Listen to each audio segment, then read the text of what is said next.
you can go get on with the rest of your day. So let's get started with the market analysis. And it's been a very volatile market in September, and I wouldn't be surprised to see more of the volatility in October as well. Marina, what's going on? I have to call Marina out. Marina looks excited and is from Slovakia. All right, let's take a look at the market here. Let's look at some support and resistance levels, what the trend is, market breadth. We'll talk a little about Treasury yields as well, because that's been important in the last couple of weeks here. So let's take the market. When I say the market, I'm generally looking at SPY, the NASDAQ, the Qs, and IWM, which would signify more of the small caps. So let's look at SPY here, and we can see the volatility. We are way off highs. We can see the high in SPY was made back in the beginning of September 2nd, right around 453, and we're sitting at 434 right now. So it's been quite a pullback. And we're kind of in a spot here where it's a little tough to tell which way the market is going to go. We do have some market breadth indicators that bias us to the long side, but that's not by much. We are very cautious here at Bulls on Wall Street. In swing, we are actually only in 2 positions right now because of all this market volatility, and basically we're kind of guessing right now in regard with what's going to happen with the market. But if we see the trend here, the main trend has actually broke. So essentially here since October 2020, so going back a year, and we've been in this trend, and this trend has broke a little bit here in February, March, but recovered very quickly. And that has been the theme going back to the pandemic low, right? That theme is we've been in an uptrend, and anytime there is a scary pullback that looks like maybe the market is topping, it comes back even when it looks like it's breaking down here. You can see we broke the trend a few times very quickly, but recovered very quickly. Other thing to notice, I was talking about market seasonality. Historically, going back 100 years, September, October tend to be pretty volatile. Some of the biggest market crashes have actually been in October, which kind of skews the results, because when the market doesn't crash, October actually can be a pretty good month. So we just don't know. But look at last year. We had that September, October volatility. You can see the big pullback at September. We had a nice run starting October, and then another big pullback. And that formula is kind of playing out here. We see the big pullback in September that's breaking a trend, and just like we did last September, and it's happening again. We'll see if we bounce here. Does it continue or does it pull back? But anyway, we've broke the trend here. So if we were just talking about trend, I would say long-term overall uptrend, more intermediate to short-term, a little bit of a broken trend. I wouldn't necessarily say downtrend, but we're looking for where there could be support in the market. We can see there is a lot of buying and selling in here, and we're coming into this level if we pull back a little more.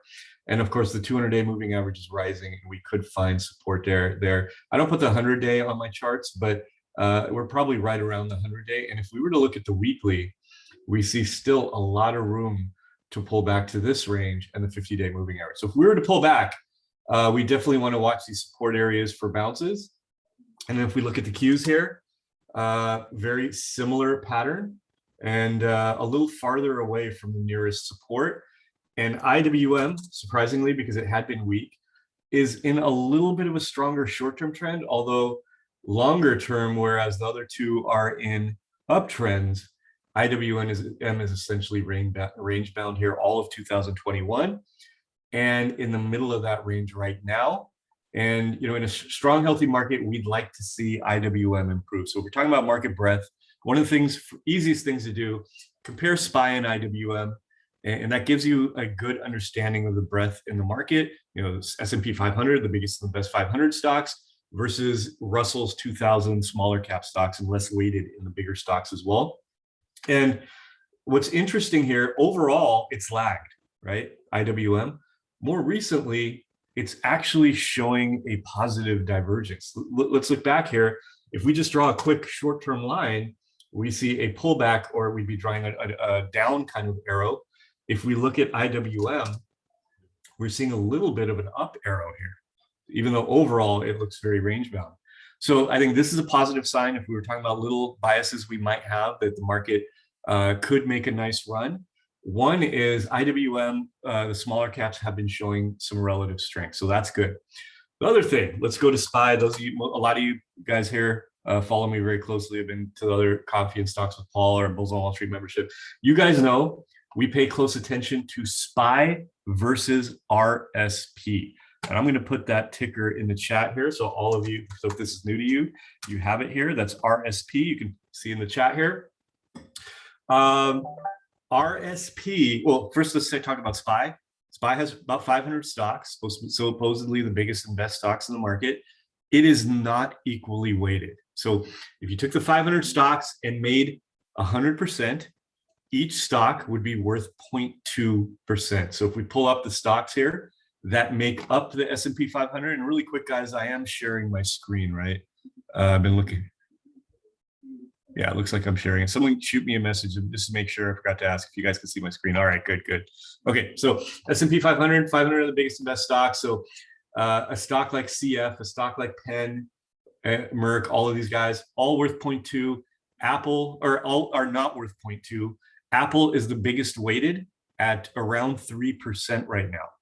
And if you take the top 10 holdings in the S&P 500, which is basically the FANG stocks, Tesla, and some other stocks, they make up anywhere between 25 and 30% of SPY. So it's almost like as those guys go, so goes SPY. So we don't really have a good general understanding when we look at the index of how all of the stocks are doing because it's so weighted. So there is an ETF called RSP, which is equally weighted. So this takes the same 500 stocks and it equally weights that. So now SCF, Penn, Merck, they are worth the exact same amount as Apple is. And this will give us a good idea of the strength of the S&P 500. So if we look at SPY here, we see what SPY is doing. It's had a big pullback. Now notice here, this was significant on Friday. Nice candle here with the hammer. So this is a positive going into the week. And we tested the low from 920 and held that level. So that was significant. Now look at RSP. We're seeing a positive divergence in the equal weighted ETF. Notice here, while it has pulled back from the high, if we were to take the percentage gain, it hasn't pulled back quite as much. So that's a positive divergence. And then notice here, excuse me, here's the low, that same low from 920. On Friday, we put in a similar candle here on RSP, but it did not violate that level, never reached that level. It's almost making a higher low here. So essentially here, we have another positive divergence here between SPY and RSP. So if we're thinking about market breadth, what's really going on under the hood, we do have this deep pullback. It's a little bit scary right now, but I think we could be slightly biased to the upside, and I'm saying slightly, and we don't know if it's going to happen in October or November, but I do think we'll go up soon. So we have the two market breadth indicators. One is RSP. The other is SPY versus IWM. If you have TC2000, another thing I like to look at is stocks above their 40-day moving averages. That's T2108. And if we look at the T2108, we're seeing the same thing here where we can see where the low was here, and we haven't violated that low. We're seeing some underlying strength here in terms of T2108 and stocks above their 40-day moving averages as well. So overall, this pullback, we are seeing some subtle signs underneath here, underneath the hood, that there is some strength, and we could expect maybe a bounce here. Now, still be cautious, just because we noticed that we need confirmation, so we're not going to get too aggressive. But if I start to see a bounce here, what this is telling me, I might trust it a little more. If we see SPY start to remount the 90 in May, if we really get back on trend and remount the 50-day moving average, I don't think I'll hesitate to get aggressive. So that's what we're seeing right now in the market. So we have the support and resistance levels. We've talked about market breadth. We've touched on a little bit of seasonality.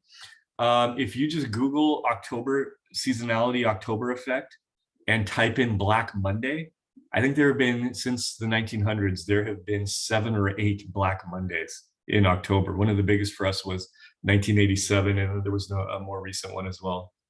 And I can't remember if 2008 was a Black Monday or not, but just Google that and you'll see a bunch of Black Mondays that come up in October. They seem to all be in October.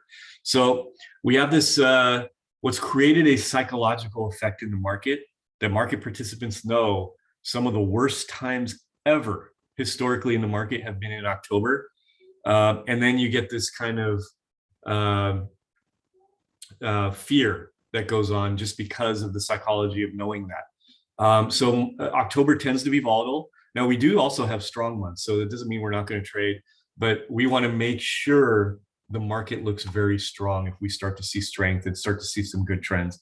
And then historically, November and December, which are coming right up, tend to be very strong months. And middle of October to the end of November is also a very strong, what tends to be a very strong earnings season going into the end of the year. So we have earnings coming right up. The banks are starting to report. We'll start to report very soon here. Bank of America will be reporting in 2 weeks on the 13th, less than 2 weeks. Goldman Sachs usually starts with the banks. Banks are on the 13th. Netflix is then going to report on the 19th. And after that, middle October till middle of November, we're going to get a ton of stocks reporting. So watch this coming earnings season, which is just right around the corner. Watch that very closely. That could really set the trend going into the year. Obviously, we hope that it's a strong earnings season and we get a really big push going into the end of the year. So these are the overall kind of market things we're looking at.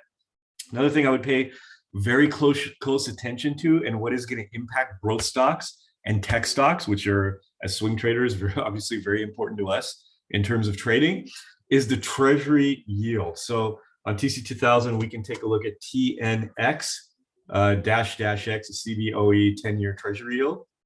Notice here, it has been spiking. And as it spiked, it's pulled back a little bit over the last 2 days. As it spiked, that really hit the tech stocks the hardest. The idea being here, rates going up, the price for commercial to borrow goes up. And who does that impact the most?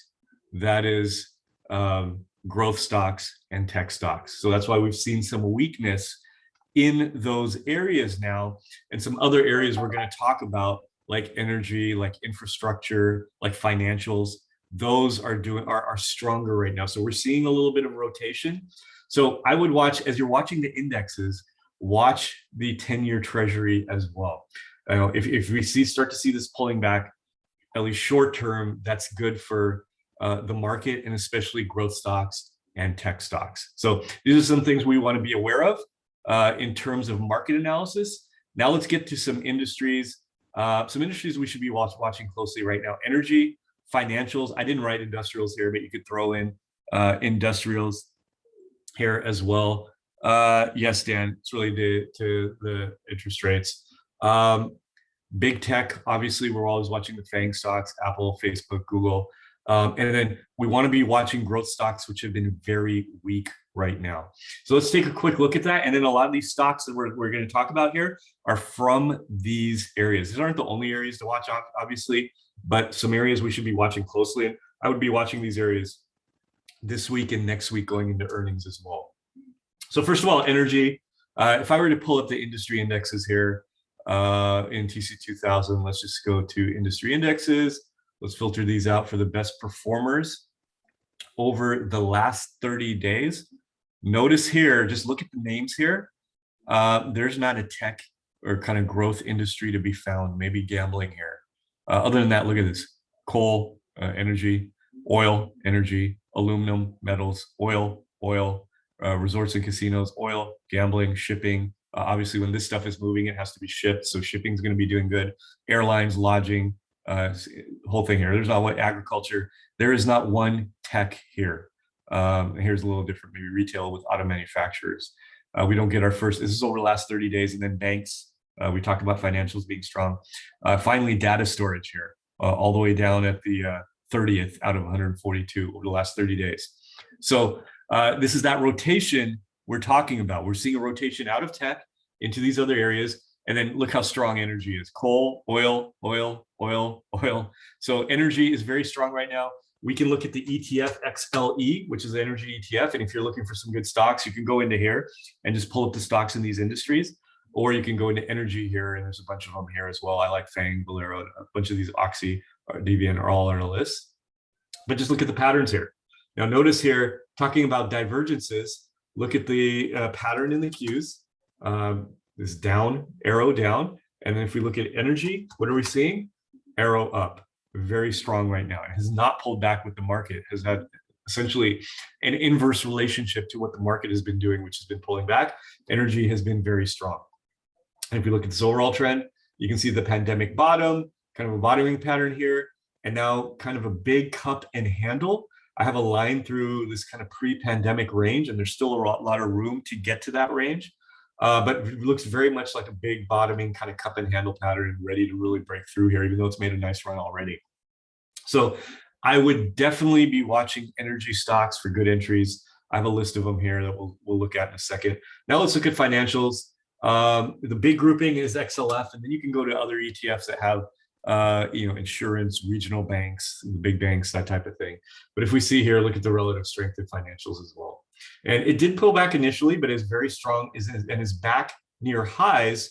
If we want to do a comparison, always do a comparison with these industries to see for relative strength. Compare them to the market. If we look at SPY, again, SPY is down way off the highs. Where are financials? Financials are near the highs after a pullback. So seeing some relative strength here in financials as well. And I think as long as there's a rotation out of tech, financials are going to remain strong. And again, we'll go over some stocks here to be watching there. Big tech, we'll just go ahead and look at the big tech stocks in a second here. So we'll skip that right now. And it's kind of mixed right now in terms of some of them strong, some of them weak. And then growth areas, I've listed some ETFs here. IGV is software. WCLD is essentially software too, but cloud related.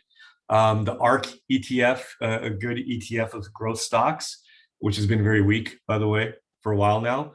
And then there's a ETF called IPO, which has a lot of IPO stocks. And, I keep an IPO list too. And I always kind of go through this IPO list to see how they're doing, just to get a general idea of how growth is doing as well. But let's pull up some of these. First, we can pull up IGV. And IGV basically looks a lot like the Qs. Pulling back here. I do think it's showing within tech, it's showing a little bit more strength. It hasn't pulled back quite as hard as the Qs have. And some of the software stocks, if you were to go through this list, are actually at some very interesting buy points. So IGV is actually not as bad as you would think, considering where the Qs are. ARC is. So if we pull up ARC, the ARC Innovation ETF, Kathy Wood's ETF here, much weaker, right? This range here didn't even hit its high here. And you can pull up a bunch of the stocks in here. You can see a bunch of these growth type stocks in here, very weak right now. And, we like when this stuff is doing good because these are all great stocks growth stocks are great stocks to swing trade. But for now, pretty weak. So not an area we're really looking to right now. This could change very quickly, but for now, whereas we really want to be keyed in on financials and energy, and maybe even software, these growth areas and growth stocks, I'd probably stay away from right now. And then IPO, a little stronger than that ARC ETF, and interestingly showing some strength here. So maybe the more recent IPOs are areas to look up to. And in Bulls on Wall Street, we have a group. It seems like every day we put up our focus list. There are 5 to 10 recent IPOs. And when I say recent, maybe that's IPO'd over the last year and a half, that are almost always on our list. So so that's an interesting divergence in that growth is weak right now, but there are a lot of interesting IPOs actually. Okay, all right. So these are some areas we should be watching. The main theme here, we're seeing a pull out of growth in tech and more in energy, financials, industrials in those areas. And you can see very clearly over the last 30 days how that has played out. All right, let's look at some stocks. Maybe I won't go through all these, but if you guys want to actually why don't I do this? I'm going to copy and paste these into the chat. So if you guys want to copy these stocks to have, you've got them. Someone give me a shout out and just make sure that you guys can see these in the chat box here. So good. All right, guys. So you guys have these. I'm not going to go through all of them. When we go through energy, almost all of these are doing something very similar. I've got a mix here of, for depending on you guys, if you guys like to trade bigger cap stocks or if you like to trade more low float. So we have, the Chevrons and the BPs, which are very big companies. And then we have the smaller ones like SM here. So let's just go through those. I'll pull up a few. Let's randomly go through some of these. CVX here, you can see very strong overall, has pulled back and now has made a nice remount of the moving averages. Very big stock, not quite as volatile as some of the smaller things. And then we have something, this is a 2 billion float, 1.9 billion. Then we have like something like SM Energy, which is only 114 million float. Look at how much stronger these are. Some of these low floats have been really strong. Both of them are good, but we would much rather swing in SM than a Chevron right now. And you can see how strong this guy is here, breaking recent highs here. So it was SM. We have FANG, which is not to be confused with the FANG stocks, but FANG, Diamondback Energy, 167 million float. And look at how strong this one has been as well. So I'd be definitely watching for a good entry point in this. We have Valero here, a bunch of other ones, DVN, Oxy, pretty much seeing very similar patterns here. So a lot of strength. I would be watching these stocks. And then let's look at financials.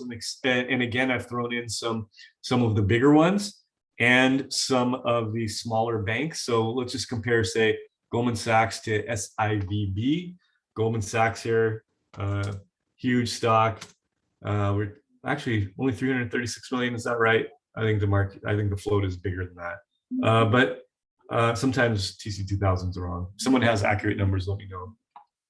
But you can see here, Goldman Sachs, it's actually a little weaker than some of the other stuff. Look at Bank of America. What's really interesting here, Goldman Sachs last earnings season had good earnings. Bank of America had a horrible earnings reaction. And yet right now, Bank of America is stronger than Goldman Sachs. But Bank of America is showing some relative strength here. SIVB, Bank of America, 7 billion float. SIVB, only a 54 million float, a regional bank. And look at how strong this one is, breaking out to high. So again, these low floats within the area have been showing a lot of strength. Now, if you don't want to trade the stocks, these leveraged ETFs are also good choices. For energy, that would be ERX. You can see how strong that has been. For financials, it would be FAS. So these trade I think energy only trades 2 times. Energy 2 times, financials, FAS 3 times the underlying. So essentially, if XLF is up 1%, F should be around 3%. We can see that here. XLF on Friday was up 1.6%. FAS was up 4%. And of course, it goes the other way too.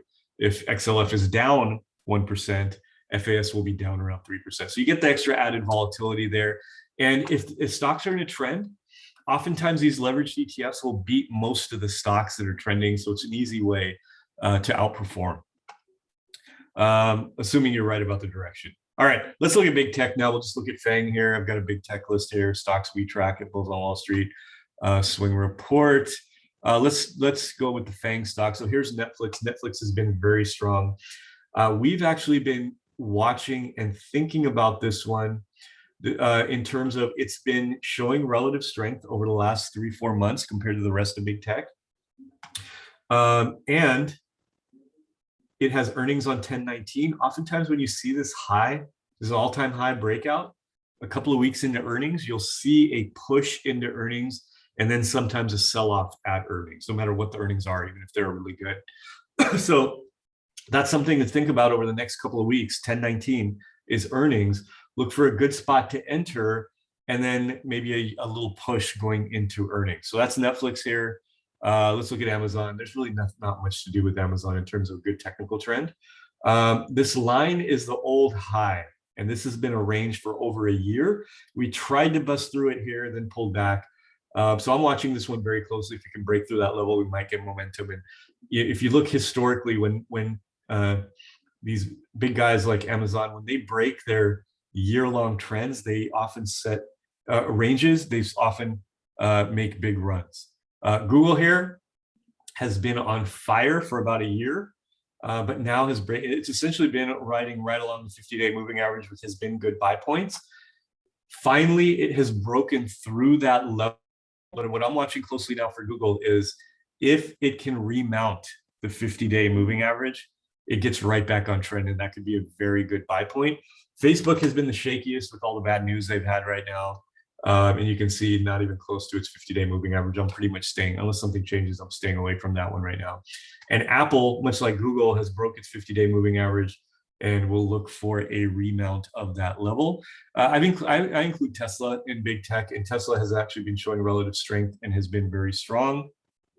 NVIDIA and semiconductors right on its 50-day moving average after a pullback.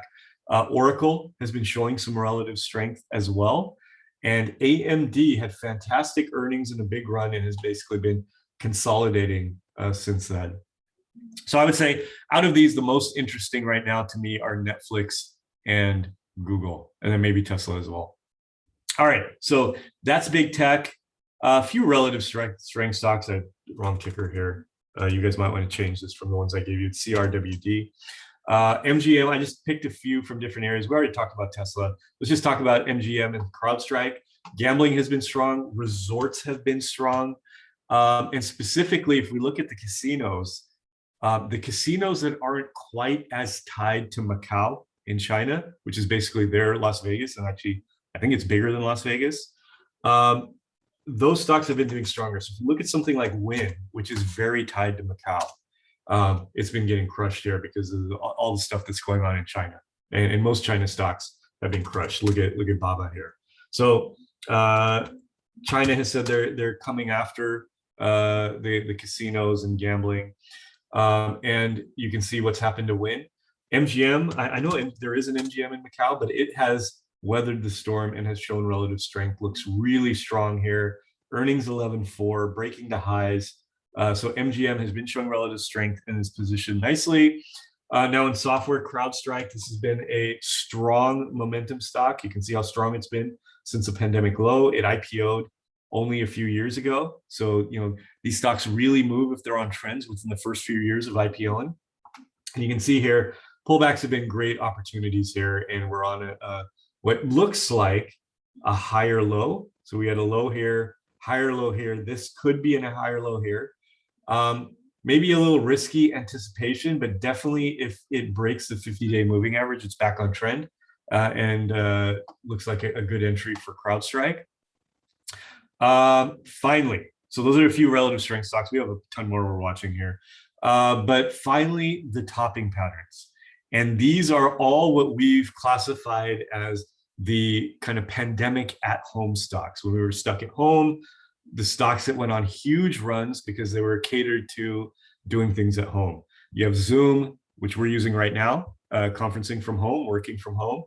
Chewy is pet delivery, so obviously pet delivery to home. Peloton, exercise from home. Roku, watching TV from home. And Pinterest, I don't know how that relates to home, but it is putting in a topping pattern. So let's look at a few of these. So if we look at Zoom, huge run, 2020, looks very toppish here, kind of a head and shoulders pattern. Here's the right shoulder. We're watching this line very closely. This basically confirms the topping pattern, and it broke that level last week and is now in the midst of a reflex bounce. If this bounce were to fail, I think it sets up very nicely for another leg down. It's had quite a few legs down since last November here. Let's look at Chewy. You're going to see a version of the same pattern here, kind of a topping pattern here. Has not broke. Almost all of them have this dip right here. Zoom has already broke through it. Chewy is getting close. If we look at Peloton here, getting close as well. This is that same May kind of low here. And then Roku also. And you can see I've got the kind of topping pattern laid out here. And it's getting close as well. Look a little closer here. Looking pretty weak. So watching these very closely. While all this stuff we're looking at for longs, these at homes are potential shorts here, but they do have to confirm, and some of these are in the middle of reflex bounces right now. All right, guys, that's what I wanted to go over with you today. We do these at least once a month, sometimes twice a month. And I put out a weekly swing on the other weeks too. So make sure you're signed up with Bulls on Wall Street's email list. If you want more, of course, I run the swing trading watch list. You can see a swing trade service, daily report, a video, we have a chat room here, and alerts. So you can look into that under part-time trading. It's essentially swing trading, but we have it under part-time trading here. So check that out. If you have any questions at all or want to talk to me about something, here is my contact. Email me, singhjd1@aol.com. I could get back to everyone. Might take me a day or two, but I get back to everyone. You guys are, if you're joining this thing, watching me and getting together with me on a Sunday, you're part of the Bulls family. So I get back to everyone here.